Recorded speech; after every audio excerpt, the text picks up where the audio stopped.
ಒಂದ್ ಕಡೆ ಎಂಇಎಸ್ ನಿಷೇಧ ಮಾಡಬೇಕು ಅಂತ ಬಂದ್ ನಡೀತಾ ಇದ್ರೆ ಅತ್ತ ಎಂಇಎಸ್ ಮತ್ತೆ ಪುಂಡಾಟಿಕೆಯನ್ನ ಮೆರೆದಿರೋದು. ಪಿಡಿಒಗೆ ದರ್ಪ ತೋರಿದಂತ ಮರಾಠಿ ಪುಂಡರಿಗೆ ಎಂಇಎಸ್ ಕಡೆಯಿಂದ ಸನ್ಮಾನವನ್ನ ಮಾಡಲಾಗಿದೆ.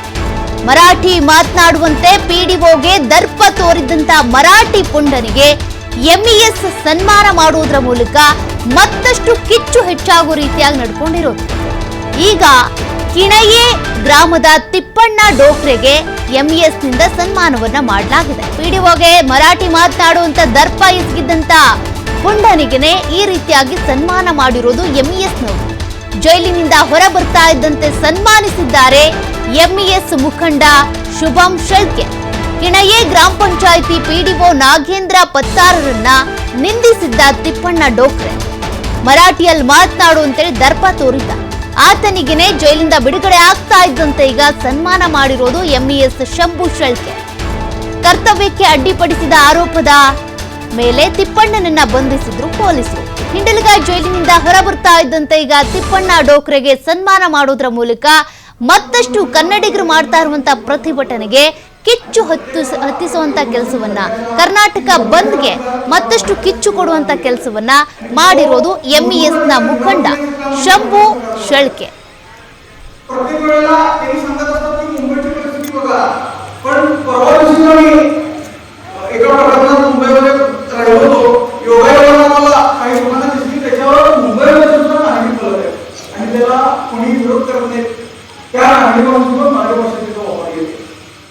आणि त्यांचे जे भाषेचे तिथं भवन आहे त्या ठिकाणी ती कन्नड भाषा सुद्धा वापरली जाते की त्या भाषेचा तिथं व्यवहार करतात. पण त्याला असा नीच प्रवृत्तीच्या लोकांकडून जे जे एखाद्या भाषेला विरोध आहे त्याचा उत्तर आम्ही झालेला होतो. आम्ही आमच्या भाषेसाठी त्या ठिकाणी परवा दिवशी जो प्रकार घडला त्यावेळेला मराठी भाषेचा आग्रह धरून आपल्या मातृभाषेचा सन्मान राखणाऱ्या युवकावर जो अन्याय झाला त्या अन्यायाच्या विरोधात ग्रामस्थ म्हणून तुम्ही सगळेजण थांबलाय. आणि खऱ्या अर्थानं आज माझं स्वागत सुद्धा तुम्ही केलंय, पण खऱ्या अर्थानं स्वागत सत्कार हा या युवकाचा झाला पाहिजे.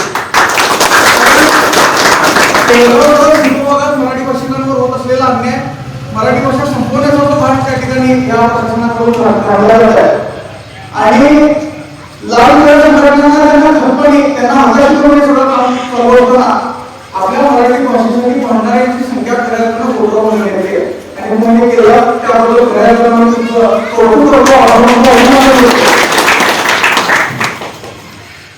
मराठी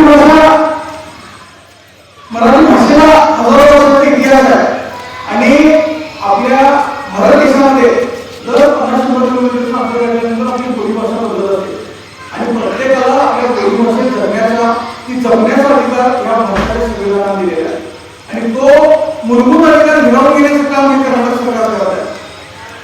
प्रत्येक वेळेला त्यांनी सांगत असतात की मुंबईची परिस्थिती बघा, पण परवा दिवशी मी एका प्रकरणात मुंबईमध्ये राहिलो होतो. योगायोगाने आम्हाला काही लोकांना दिसली त्याच्यावर मुंबईमध्ये सुद्धा नागरिक बोलत आहे आणि त्याला कोणी विरोध करत नाही. त्या नागरिकांना सुद्धा मराठी भाषा तिथं वापरली येते आणि त्यांचे जे भाषेचे तिथं भवन आहे त्या ठिकाणी ती कन्नड भाषा सुद्धा वापरली जाते की त्या भाषेचा तिथं व्यवहार करतात. पण त्याला असा नीच एखाद्या भाषेला विरोध आहे त्याचा उत्तर आम्ही झालेला होतो. आम्ही आमच्या भाषेसाठी त्या ठिकाणी परवा दिवशी जो प्रकार घडला त्यावेळेला मराठी भाषेचा आग्रह धरून आपल्या मातृभाषेचा सन्मान राखणाऱ्या युवकावर जो अन्याय झाला त्या अन्यायाच्या विरोधात ग्रामस्थ म्हणून तुम्ही सगळेजण थांबलाय.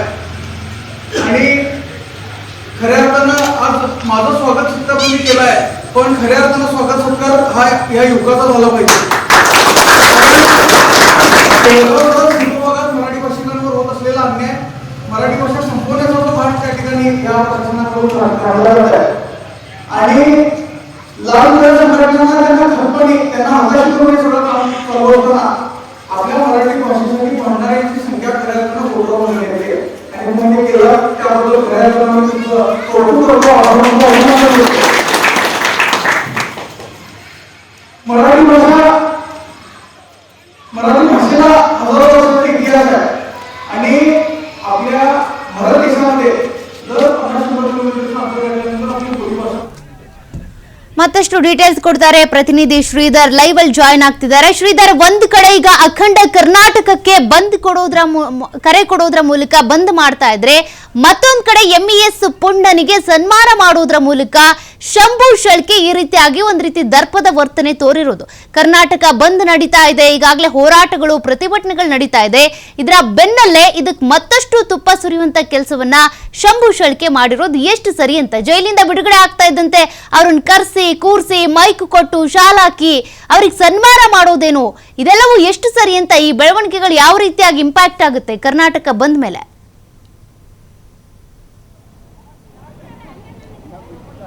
ಸೌಖ್ಯ ನಾಡದ್ರೋಹಿ ಎಂಇಎಸ್ ಪುಂಡರಿಗೆ ಯಾವುದೇ ರೀತಿಯ ಬೆಳಗಾವಿ ನೆಲದಲ್ಲಿ ಭಯ ಇಲ್ಲ, ಕನ್ನಡದ ನೆಲದಲ್ಲಿ ಭಯ ಇಲ್ಲ ಅನ್ನೋದೊಂದು ಇಲ್ಲಿ ಬಹಳ ಸ್ಪಷ್ಟವಾಗುತ್ತೆ. ಯಾಕಂದ್ರೆ ಬೆಳಗಾವಿ ತಾಲೂಕಿನ ಕಿನೆ ಗ್ರಾಮದ ಪಿಡಿಒ ಮೇಲೆ ದರ್ಪ ತೋರಿಸಿದಂತ ಆರೋಪಿನ ಪೊಲೀಸ್ ಅರೆಸ್ಟ್ ಮಾಡಿದ್ರು.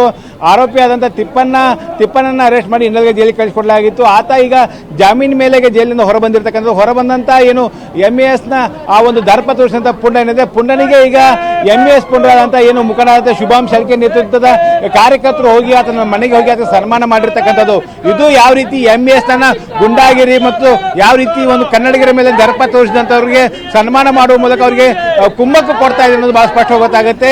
ಇಂಥ ಎಂಇಎಸ್ ಪುಂಡ ಏನು ಶಿವಂ ಶೆಳ್ಕೆನನ್ನ ಗಡಿಪಾರು ಮಾಡಬೇಕಂತ ಕೆಲಸ ಸರ್ಕಾರ ಮಾಡಬೇಕಾಗುತ್ತೆ. ಇವತ್ತು ಕರ್ನಾಟಕ ಬಂದ್ ಕರೆ ಕೊಡಲಾಗಿದೆ. ವಿಶೇಷವಾಗಿ ಎಂಇಎಸ್ ನಿಷೇಧ ಮಾಡಬೇಕು. ಗಡಿಯಲ್ಲಿ ಏನು ಪ್ರಮುಖವಾಗಿ ಎಂಇಎಸ್ ಪುಂಡಾಟ ಮಾಡ್ತಾ ಇದೆ, ಮಹಾರಾಷ್ಟ್ರದಲ್ಲಿ ಏನು ಶಿವಸೇನೆ ಪುಂಡಾಟ ಮಾಡ್ತಾ ಇದೆ, ಅದಕ್ಕೆ ಕಡಿವಾಣ ಹಾಕಬೇಕು. ಆ ನಿಟ್ಟಿನಲ್ಲಿ ಇವತ್ತು ಅಖಂಡ ಕರ್ನಾಟಕವನ್ನು ಬಂದ್ ಕರೆಕೊಡಲಾಗಿದೆ. ಸೌಖ್ಯ ನಾನು ನಿಮ್ಗೆ ತೋರಿಸೋದೀಗ ಏನು ಬೆಳಗಾವಿ ಸರ್ಕಿಟ್ ಹೌಸ್ ಆರಂಭ ಪ್ರತಿಭಟನಾ ರ್ಯಾಲಿ ಏನಿದೆ ಈಗ ಬೆಳಗಾವಿ ಏನು ಚೆನ್ನಮ್ಮ ವೃತ್ತದ ಹತ್ತಿರ ಬಂದಿರತಕ್ಕಂಥದ್ದು. ನಮ್ಮ ಜೊತೆ ಮಾತನಾಡೋದಕ್ಕೆ ಕನ್ನಡ ಹೋರಾಟಗಾರ ಅವ್ರನ್ನ ಕೇಳೋಣ. ಏನು ಪಿಡಿಒ ಮೇಲೆ ಗುಂಡಾಗಿರಿ ಮಾಡಿದಂತ ಏನು ದರ್ಪ ತೋರಿಸಿದಂತ ಏನು ತಿಪ್ಪನ ಆತನಿಗೆ ಎಂಇಎಸ್ ಮುಖಂಡ ಶುಭಂ ಶೆಳ್ಕೆ ಸೇರಿದಂತೆ ಸನ್ಮಾನ ಮಾಡಿರ್ತಕ್ಕಂಥದ್ದು, ಇದು ಎಷ್ಟು ಮಟ್ಟಿಗೆ ಸರಿ ಅಂತ ನೋಡಿ. ಮೊದಲನೇದಾಗಿ ಪೊಲೀಸ್ ಇಲಾಖೆಯವರು ಅವ್ರಿಗೆ ಅಂತ ಸವಲತ್ತು ಕೊಟ್ಟಂತ ಹೊರಗಡೆ ಬಂದು 4 ದಿನದಲ್ಲಿ ಮತ್ತು ಎಂಇಎಸ್ ಗುಂಡಾವರ್ತನೆ ಹೆಚ್ಚಾಗ್ತಾ ಇದೆ. ಬರ್ತಾ ಇವ್ರನ್ನು ಬಾಲ ಬಿಚ್ಚಿ ಹೊರಗೆ ಬಂದ್ರೆ ಎಲ್ಲಾ ಕನ್ನಡ ಪರ ಸಂಘಟನೆಗಳು ತಕ್ಕ ಪಾಠವನ್ನು ಕಲಿಸುವಂತ ಇವ್ರನ್ನೇ ಬಾಲ ಕಟ್ಟು ಕಳಿಸ್ಕೊಡ್ಬೇಕಂತ ನಮ್ಮ ಕನ್ನಡ ಪರ ಸಂಘಟನೆ ಎಲ್ಲ ಒಕ್ಕೂಟದಿಂದ ಇವತ್ತಿನ ಹೋರಾಟವನ್ನು ನಡೀತದೆ. ಪೊಲೀಸ್ ಇಲಾಖೆ ನೇರವಾಗಿ ನೀವು ಅವನು ಇನ್ನೂ 6 ತಿಂಗಳಲ್ಲಿ ಒಳಗೆ ಹಾಕಬೇಕಾಗಿತ್ತು. ಏನು ಇದನ್ನು 4 ದಿನದಲ್ಲಿ ಹೊರಗೆ ಕರೆಸಿ ಅವನು ಸನ್ಮಾನ ಮಾಡಿ. ಮಹಾರಾಷ್ಟ್ರದಲ್ಲಿ ಏನೋದನ್ನು ಹೆಚ್ಚು ನಡೀತಾ ಇದೆ. ಮಹಾರಾಷ್ಟ್ರದಲ್ಲಿ ಎಂಇಎಸ್ ಗುಂಡಾಗಳು ಏನು ನಮ್ಮ ಕರ್ನಾಟಕದಲ್ಲಿ ಏನೇ ಮಾಡ್ತಾ ಇದ್ದಾರಲ್ಲ, ಅವ್ರು ಒಂದೇ ಅವ್ರ ಶಕ್ತಿ ಇದ್ರೆ ಬನ್ನಿ ನಮ್ಮ ಜೊತೆ, ನಾವು ಮಹಾರಾಷ್ಟ್ರಕ್ಕೆ ಬರುವಂತ ತೀರ್ಮಾನವನ್ನು ತಗೊಂಡು ನಾವೇ ಬಂದೇ ಬರ್ತೇವಂತ ಈ ಎಂಇಎಸ್ ಗುಂಡನನ್ನು ಮತ್ತು 6 ತಿಂಗಳ ಒಳಗೆ ಹಾಕ್ಬೇಕಂತ ನಮ್ದು ಒತ್ತಡ ಇದೆ. ಶುಭಂ ಶೆಳ್ಕೆ ಏನು ಕನ್ನಡ ಕಂಡಕ್ಟರ್ ಮೇಲೆ ಹಲ್ಲೆ ಆದ ಸಂದರ್ಭದಲ್ಲಿ ಕನ್ನಡ ಹೋರಾಟಗಾರನ ಅಲಾಯಕ್ ಅನ್ನುವಂಥ ಪದ ಬಳಸಿದ. ಆತನ ವಿರುದ್ಧ ಕೇಸ್ ಕೂಡ ದಾಖಲಾಗಿತ್ತು. ಈಗ ಏನು ಆ ಪುಂಡಾಟ ಮಾಡಿದಂತ ಏನು ಪಿಡಿಒ ಮೇಲೆ ಪುಂಡಾಟ ಮಾಡಿದಂತ ಆರೋಪಿ ಜೈಲಿನಿಂದ ಬಿಡುಗಡೆಗೊಂಡಿದ್ದಾನೆ. ಆತನನ್ನ ಮನೆಗೆ ಹೋಗಿ ಸನ್ಮಾನ ಮಾಡುವಂತ ಕೆಲಸವನ್ನ ಎಂಇಎಸ್ ಮಾಡುತ್ತೆ. ಅದರಲ್ಲಿ ಶುಭಂ ಶೆಳ್ಕೆ ಈ ಒಂದು ಕೃತ್ಯ ಮಾಡಿರ್ತಕ್ಕಂಥದ್ದು. ಪಿಡಿಒ ಮೇಲೆ ಅವ್ಯಾಸ ಶಬ್ದಗಳಿಂದ ಮಾತಾಡಿದಂಥ ಮರಾಠಿ ಗುಂಡ ಅಂತ ಹೇಳ್ಬೋದು. ಆ ವ್ಯಕ್ತಿಯನ್ನು ಕೂಡಲೇ ಮತ್ತೊಮ್ಮೆ ಜೈಲಿಗೆ ಅಟ್ಟುವುದರ ಮೂಲಕ ಸರ್ಕಾರ ಕನ್ನಡ ಪರವಾಗಿ ಅದು ಇದೇ ಇಲ್ಲ ಅನ್ನೋದನ್ನ ಉತ್ತರಿಸಬೇಕು. ಹಾಗೆ ಶುಭಂ ಶೆಳ್ಕೆ ಅವರ ತಂಡದವರನ್ನು ಎಲ್ಲರನ್ನೂ ಕೂಡ ಜೈಲಿಗೆ ಅಟ್ಟುವಂಥ ಕೆಲಸ ಕೂಡಲೇ ಬೆಳಗಾವಿಯ ಕಮಿಷನರ್ ಅವರು ಕಟ್ಟುನಿಟ್ಟಿನ ಕ್ರಮ ತೆಗೆದುಕೊಳ್ಳಬೇಕು. ಕ್ರಮ ತೆಗೆದುಕೊಳ್ಳದಿದ್ದರೆ ಮುಂದಿನ ದಿನಮಾನಗಳಲ್ಲಿ ನಮ್ಮ ಕನ್ನಡ ಪರ ಸಂಘಟನೆ ಮೂಲಕ ಅವನಿಗೆ ಮಸಿ ಬಡಿಯೋದ್ರ ಮೂಲಕ ಕನ್ನಡಿಗರ ಶಕ್ತಿ ಏನನ್ನು ತೋರಿಸಬೇಕಾಗುತ್ತೆ, ಎಚ್ಚರಿಕೆ ಕೊಡ್ತಾ ಇದ್ದೇವೆ. ಎಂಇಎಸ್ ಇಷ್ಟು ಪುಂಡಾಟ ಮಾಡಿದ್ರೆ ಯಾಕೆ ಕ್ರಮ ತೆಗೆದುಕೊಳ್ತಲ್ಲ ಪೊಲೀಸರು? ನಾಲಾಯಕ ರಾಜಕಾರಣಿಗಳು ವೋಟ್ ಬ್ಯಾಂಕಿಗಾಗಿ ಬೂಟ್ ನೆಕ್ಕುವ ಕೆಲಸವನ್ನು ಎಲ್ಲಿವರೆಗೂ ಮಾಡ್ತಾರೋ ಅಲ್ಲಿವರೆಗೂ ಎಂಇಎಸ್ ಸಂಘಟನೆ ಜೀವಂತವಾಗಿರ್ತದೆ. ಎಲ್ಲಿವರೆಗೂ ರಾಜಕಾರಣಿಗಳು ಬೂಟ್ ನೆಕ್ಕು ಕೆಲಸ ಬಿಡ್ತಾರೋ ಅವತ್ತು ಮಾತ್ರ ಎಂಇಎಸ್ ನಿಷೇಧ ಆಗ್ತದೆ. ಬರುವಂತ ದಿನಗಳಲ್ಲಿ ಏನು 58 ವಾರ್ಡ್ಗಳಲ್ಲಿ ಕನ್ನಡ ಪರ ಸಂಘಟನೆಗಳ ಒಕ್ಕೂಟ ನಮ್ಮ ಅಭ್ಯರ್ಥಿಗಳನ್ನ ಕಣಕ್ಕಿಳಿಸುವುದರ ಮುಖಾಂತರ ಈ 1 ವರ್ಷದಲ್ಲಿ ಸಾಧ್ಯ ಆಗದೇ ಇರಬಹುದು. ಮುಂದೆ ಬರುವಂತಹ 10 ವರ್ಷಗಳಲ್ಲಿ ಕನ್ನಡ ಕಾರ್ಪೊರೇಟರ್ಗಳನ್ನ ಆಯ್ಕೆ ಮಾಡುವುದರ ಮುಖಾಂತರ ಇಲ್ಲಿಯ ಶಾಸಕರನ್ನ ಕನ್ನಡದ ಶಾಸಕರನ್ನ ಆಯ್ಕೆ ಮಾಡಿದಾಗ ಮಾತ್ರ ಈ ಎಂಇಎಸ್ ನಾಲಾಯಕ್ ಗುಂಡಾಗಳನ್ನ ಎಂಇಎಸ್ ಮತ್ತು ಶಿವಸೇನೆಯನ್ನ ಗಡಿಪಾರು ಮಾಡೋದಕ್ಕೆ ಸಾಧ್ಯ ಇದೆ. ಇದು ಏನಂದ್ರೆ ಸೌಖ್ಯ ಕನ್ನಡ ಪರ ಹೋರಾಟಗಾರರು ಹೇಳುವಂತ ಮಾತು ಏನು ಎಲ್ಲಿವರೆಗೆ ರಾಜಕಾರಣಿ ವೋಟ್ ಬ್ಯಾಂಕ್ ರಾಜಕಾರಣ ನಿಲ್ಲಿಸೋದು ಅಲ್ಲಿವರೆಗೆ MES ನಿಷೇಧ ಆಗೋದಿಲ್ಲ, MES ಗುಂಡಾಗಳ ಒಂದು ಆಟೋಪ ನಿಲ್ಲೋದಿಲ್ಲ. ಏನು ಈಗ PDO ಮೇಲೆ ದರ್ಪ ತೋರಿಸಿದಂಥ ಆರೋಪಿ ಈಗ ಬಿಡುಗಡೆಗೊಂಡಿದ್ದಾನೆ. ಜಾಮೀನು ಮೇಲೆ ಬಿಡುಗಡೆಗೊಂಡಂಥ ಆರೋಪಿಗೆ ಮನೆಗೆ ಹೋಗಿ ಒಂದು ಸನ್ಮಾನ ಮಾಡಿದಂಥ ಏನು MES ಮುಖಂಡಿದ್ದಾರೆ, ಅದರಲ್ಲೂ ವಿಶೇಷವಾಗಿ ಆ ಒಂದು ನೇತೃತ್ವ ವಹಿಸಿದಂಥ MES ಮುಖಂಡರಾದ ಶುಭಂ ಶೆಳ್ಕೆಂದಿದ್ದಾನೆ. ಈ ಹಿಂದೆ ಕನ್ನಡ ಕಂಡಕ್ಟರ್ ಮೇಲೆ ಹಲ್ಲೆ ಆದಂಥ ಸಂದರ್ಭದಲ್ಲಿ ಕನ್ನಡ ಪರ ಹೋರಾಟಗಾರರನ್ನ ನಾಲಾಯಕ್ ಅನ್ನುವಂಥ ಪದವನ್ನು ಬೆಳೆಸಿದ್ದ ಆತನ ವಿರುದ್ಧ ಮಾಳಮಾರುತಿ ಪೊಲೀಸ್ ಠಾಣೆಯಲ್ಲಿ ಪ್ರಕರಣ ಕೂಡ ದಾಖಲಾಗಿತ್ತು. ಆಗ ತಲೆ ಮರೆಸಿಕೊಂಡು ಮಹಾರಾಷ್ಟ್ರ ಓಡಿ ಹೋಗಿ ತಪ್ಪಿಸಿಕೊಂಡಿದ್ದ. ತದನಂತರ ಜಾಮೀನು ಮೇಲೆ ಕೂಡ ಆತ ಹೊರಗೆ ಬಂದಿರತಕ್ಕಂಥದ್ದು. ಈ ರೀತಿ ನಿರಂತರವಾಗಿ ಬೆಳಗಾವಿಯಲ್ಲಿ ಏನು ಪ್ರಚೋದನೆ ಕೆಲಸ ಮಾಡುವಂಥವನ್ನ ಯಾಕೆ ಗುಂಡಾ ಕಾಯ್ದೆ ಅಡಿ ಅರೆಸ್ಟ್ ಮಾಡ್ತಾ ಇಲ್ಲ, ಅವನನ್ನು ಯಾಕೆ ಗುಂಡಾ ಕಾಯ್ದೆ ಅಡಿ ಬೆಳಗಾವಿಯಿಂದ ತನ್ನನ್ನು ಗಡೀಪಾರು ಮಾಡ್ತಾ ಇಲ್ಲ ಅಂತ ಪ್ರಶ್ನೆ ಕನ್ನಡ ಪರ ಹೋರಾಟಗಾರರು ಮಾಡ್ತಾ ಇದ್ದಾರೆ. ಸೌಖ್ಯ. Okay, thank you Sridhar live ಡೀಟೇಲ್ಸ್ಗೆ.